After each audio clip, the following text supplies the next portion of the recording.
Hello दोस्तों, कैसे हो? आई होप कि आप लोग ठीक ही होंगे, मस्त होंगे, ज़बरदस्त हो। दोस्तों, आज का जो टॉपिक है वो बहुत महत्वपूर्ण टॉपिक है और उस टॉपिक का नाम है जियोमेट्री। तो चलिए आज उसी टॉपिक को हम लोग बारीकी से समझने का प्रयास करते हैं। अगर आप इस चैनल पे न्यू है तो चैनल को सब्सक्राइब कर लीजिएगा। वीडियो को अंत तक देखिए दोस्तों, तब जाके आप लोगों को समझ में आएगा। तो वीडियो को बिना देरी किए स्टार्ट करते हैं। तो देख सकते हैं geometry, line line segment and angles, जिसका हिंदी होता है ज्यामिति, रेखा रेखा रेखाखंड तथा कोण। आज इन्हीं के बारे में हम लोग जानेंगे। रेखा क्या होता है, रेखाखंड क्या होता है और कोण क्या होता है। इन सभी टॉपिक को हम लोग आज जानने का प्रयास करेंगे। तो सबसे पहले हम जानेंगे कि बिंदु बिंदु क्या होता है। बिंदु, पेंसिल की सहायता से लगाए गए निशान को हम बिंदु कहते हैं। इसकी कोई लंबाई और चौड़ाई नहीं होती है। जैसे कि हम कोई कॉपी में से लगा दें ये टिक, ये क्या होगा? ये बिंदु हो गए। तो यहाँ तक आप लोगों को समझ में आ गया। फिर चलते हैं रेखाखंड। रेखाखंड किसे कहते हैं? दो रेखाखंड में दो अंतिम बिंदु होते हैं। रेखाखंड में दो अंतिम बिंदु होते हैं।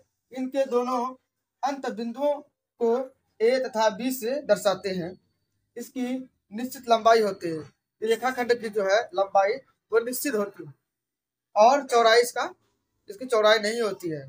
रेखाखंड की लंबाई निश्चित होती है और चौड़ाई नहीं होती है। जैसे कि हम यहाँ पर एग्जांपल लिए ए और बी ले लिए, यहाँ से यहाँ तक ये क्या हुआ? मेरा रेखाखंड हुआ। जैसे आप कितनों बार लाइन खींच दीजिए, लाइन खींचने के बाद लास्ट में कोई बिंदु जरूर रहेगा उसमें, उसी को क्या बोलेंगे? हम रेखाखंड बोलेंगे। रेखाखंड की लंबाई निश्चित होती है लेकिन इसकी चौड़ाई नहीं होती है। रेखाखंड तीन प्रकार के होते हैं। रेखाखंड कितने प्रकार के होते हैं? तीन प्रकार के होते हैं। ये तीन प्रकार के होते हैं: सीधी रेखा, प्रतिच्छेदी रेखा और समांतर रेखा। ये तीन रेखा होते हैं। तो फिर इनको भी हम लोग बारीकी से समझेंगे। तो रेखाएं तीन प्रकार की होती है। पहला सीधी रेखा है, दूसरा प्रतिच्छेदी रेखा है और तीसरा जो होता है वो समांतर रेखाएं होती है। तो सीधी रेखाएं किसे कहते हैं? जब हम किसी रेखा खंड के दोनों अंत बिंदुओं को अनंत तक बढ़ाते हैं तो हमें एक सीधी रेखा प्राप्त होती है। सीधी रेखा के दोनों अंत बिंदुओं को तीर के निशान से दर्शाते हैं। एग्जाम्पल के तौर पे ए और बी ये ले लिए और ये रेखाखंड खींचे हैं। इसी क्या कहते हैं? तीर के निशान से दर्शाते हैं। यहाँ पर देख सकते हैं, दर्शाए तीर के निशान से दर्शाते हैं। फिर दूसरा आता है प्रतिच्छेदी रेखा। प्रतिच्छेदी रेखाएं किसे कहते हैं? प्रतिच्छेदी का मतलब क्या होता है? एक दूसरे को काटना। यानी कोई रेखा, मान लीजिए क्या है, ये एक रेखा है, ये रेखा है। अब कोई अचानक एक रेखा इधर से आ गया, ये क्या होगा? ये कट गया। इसी को क्या बोलेंगे हम लोग? प्रतिच्छेदी बोलेंगे। तो प्रतिच्छेदी में जब हम दो रेखाएं या रेखाखंड एक दूसरे को काटती है तो उसे प्रतिच्छेदी रेखाएं कहते हैं। एग्जाम्पल के तौर पर देख सकते हैं, ये एक्स वाई रेखा इधर से गया, फिर क्या कहते हैं? वी यू और वी इधर से आ गया, तो ये क्या हुआ? दोनों आपस में कट गया। यहाँ पर देख सकते हैं। तो इसे ही क्या कहेंगे हम लोग? प्रतिच्छेदी रेखाएं कहते हैं। ये यहाँ तक आप लोगों को समझ में आ गया। क्या कहते हैं? समांतर रेखाएं। छोटा बोर्ड होने के कारण हमको फिर मिटाना पड़ता है। ये तीसरा है समांतर रेखा। समांतर रेखाएं किसे? समांतर रेखाएं का मतलब होता है कि समान दिशा में चलना, यानी वो आपस में कभी नहीं मिलेंगे। समांतर का मतलब क्या होता है?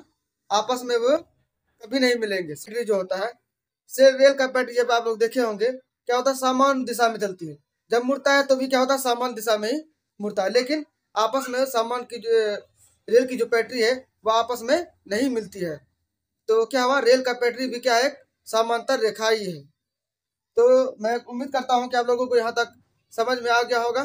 अगर आप लोगों को समझ में आ गया होगा तो अब चलिए फिर क्या कहते हैं, कोण के बारे में हम लोग जानेंगे कि कोण कितने प्रकार के होते हैं, कोण किसे कहते हैं, उनके बारे में फिर हम लोग जानेंगे। तो कोण किसे कहते हैं? कोण किसे कहते हैं? कोण यानी दो प्रतिच्छेदी रेखाओं को ही क्या कहते हैं? कोण कहते हैं। देखें, दो प्रतिच्छेदी रेखाओं को ही कोण कहते हैं। यानी दो रेखाएं आपस में जब मिलता है उससे जो बनाया गया कोण को हम क्या कहते हैं। जैसे कि एग्जांपल के तौर पर ये एक रेखा इधर से है और ये एक रेखा इधर से है। ये दोनों रेखा जब आपस में मिला तो ये क्या बन गया, या एक कोण बन गया। इसे ही हम क्या कहेंगे, कोण कहेंगे। ये क्या बन गया, कोण। कोण जो है 5 प्रकार के होते हैं। कोण कितने प्रकार के होते हैं, 5 प्रकार के। तो पहला होता है न्यून कोण, दूसरा समकोण, और तीसरा अधिक कोण, और चौथा सरल कोण, और पांचवा वृहत कोण। ये कोण 5 प्रकार के होते हैं।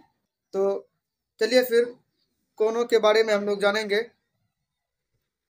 कोण न्यून, पहला क्या है, न्यून कोण। न्यून कोण किसे कहते हैं, न्यून कोण किसे कहते हैं।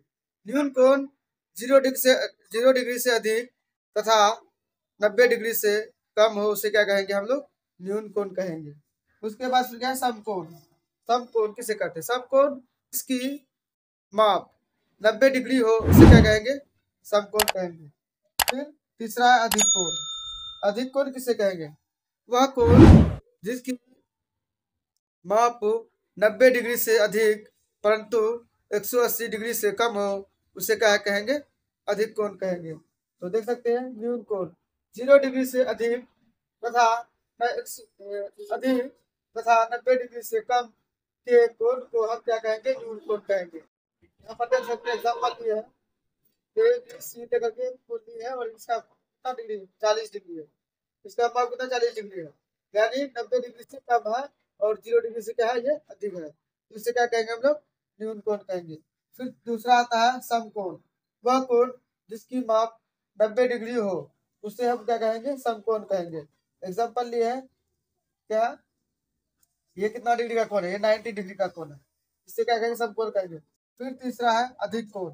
अधिक कोण किसे कहेंगे, अधिक वह कोण जिसकी माप 90 डिग्री से अधिक हो, यानी 90 डिग्री से अधिक हो परंतु 180 डिग्री से कम हो, यानी जिसकी माप 90 डिग्री से अधिक हो और 180 डिग्री से कम हो उसे हम क्या कहेंगे, अधिक कोण कहेंगे। उसे हम क्या कहेंगे, अधिक कोण। यहाँ पर देख सकते हैं कितना है, ये कोण बनाया कितना, 120 है। 120 180 से कम है और 90 डिग्री से क्या है, ये अधिक है, उसे क्या कहेंगे हम लोग, अधिक कोण कहेंगे। ये फिर चौथा है सरल कोण। सरल कोण किसे कहते हैं, वह कोण जिसकी माप 180 डिग्री हो उसे क्या कहते हैं, सरल कोण कहते हैं। वह कोण जिसकी माप 180 डिग्री हो उसे क्या कहेंगे, सरल कोण कहेंगे। एग्जांपल के तौर पर ए और बी, और ये कितना डिग्री का कोण है, 180 डिग्री का कोण है, तो ये क्या हुआ, ये सरल कोण हुआ। उसके बाद आता है पांचवा वृहत कोण। वृहत कोण किसे कहते हैं, वृहत कोण वह कोण जिसकी माप 180 डिग्री से अधिक हो तथा 360 डिग्री से कम हो उसे क्या कहेंगे, वृहत कोण कहेंगे।